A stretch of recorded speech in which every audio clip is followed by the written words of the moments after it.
a conversar con Jorge Javier Romero, lo anuncié hace un momento, es nuestro analista de todos los lunes y bueno, hablábamos en la editorial de un grupo en situación de vulnerabilidad, por lo pronto económica, trabajadoras del hogar, otro grupo en situación vulnerable en México por las condiciones que tienen las instalaciones donde habitan son las personas en reclusión. Y la verdad es que hay mucho de qué preocuparnos porque sabemos que la baja inversión que se ha hecho, sobre todo en los reclusorios del Fuero Común, lleva a que instalación en celdas que estaban previstas para 4 personas, hoy estén habitadas por 14 y hasta 20 personas, es un foco de atención muy, muy serio. Y en ese sentido, ¿cómo estás? Buena tarde. Hola Ricardo, ¿qué tal? ¿Ya estás recluido, Jorge? Efectivamente, estoy recluido ya, totalmente en confinamiento porque la universidad paró actividades de manera casi absoluta, entonces estamos en periodo intertrimestral. Y la Universidad Autónoma de México, la UAM. La Universidad Autónoma de México. Como tú dices, ahí tenemos un foco muy vulnerable, precisamente por todas las condiciones que tú ya explicaste y algunas más. Por ejemplo, solamente el 7% de las personas recluidas en los reclusorios locales, en los estatales, en los de fuero común, son provistos de artículos de higiene personal por el Estado. La inmensa mayoría de la gente tiene que recibir estos artículos de parte de sus familias, etcétera. Ahora lo único que se ha hecho es evitar las visitas de los parientes, porque muchas de estas personas que están en reclusión reciben comida, medicinas y objetos de limpieza de sus parientes que van a visitarlos. Y entonces, pues, en lugar de servir esto para mejorar sus condiciones, las empeora. Pero lo más grave es lo que tú decías, hay un enorme hacinamiento y habría que tomar medidas. Como Irán simplemente lo que hizo fue liberar a 85,000 presos. Es decir, buscas a las personas que no tienen delitos de sangre, que no tienen delitos violentos, y por supuesto a la enorme cantidad, el 40% de las personas que están privadas de la libertad. Todas esas personas deberían ser liberadas para que se pudiera enfrentar de mejor manera la epidemia en los centros de reclusión. Las mujeres sin delitos violentos deberían ser también liberadas. Estamos en una situación de emergencia que requiere acciones serias, pero lo que ha pasado en México es que en lugar de ir mejorando las condiciones en los centros penitenciarios, ¿no? En lugar de mantener la presunción de inocencia y buscar que la mayor parte de los procesos se lleven en libertad,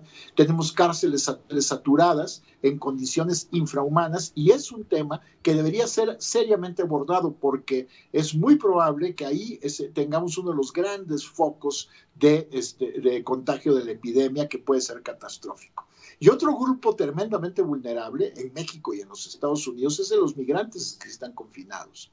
También ahí se van a vivir situaciones que ni siquiera hay presunción de delitos sobre ellas y que están en condiciones que deben ser atendidas seriamente por las autoridades. Las personas que están en los centros de migrantes en la frontera sur, en la frontera que la epidemia crezca.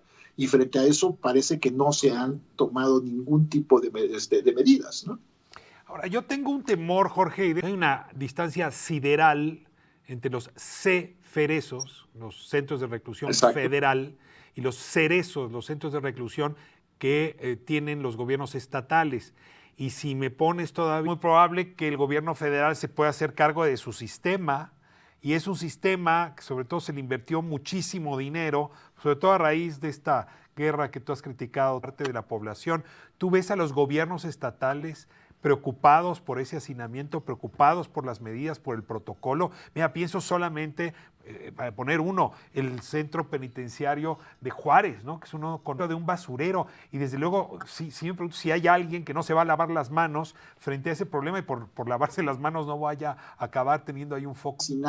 Sin tener acceso a agua potable en las celdas para aseo personal. Y tienes toda la razón. Este es un tema que efectivamente atañe sobre todo a los gobiernos estatales y a los municipales en algunos casos, pero estos centros son terribles y en condiciones de epidemia sabemos históricamente que los centros de reclusión son uno de los puntos que más sufren cuando hay una epidemia de esta magnitud.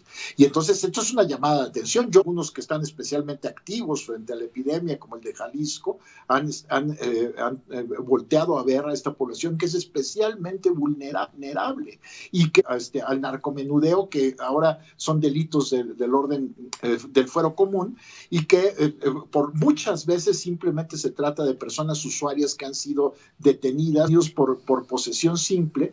Y bueno, esas personas no tendrían por qué mantenerse recluidas en una situación de emergencia como esta. También habría que revisar caso por caso, y los que ya están incluidos en el proyecto de ley de amnistía, también se podría adelantar su liberación, como es el caso. Además, evidentemente esto puede llevar a que haya estallidos de violencia. Ya hay en otros países protestas serias en los centros de reclusión por el temor, por el miedo a la epidemia, ¿no? Y entonces esto puede...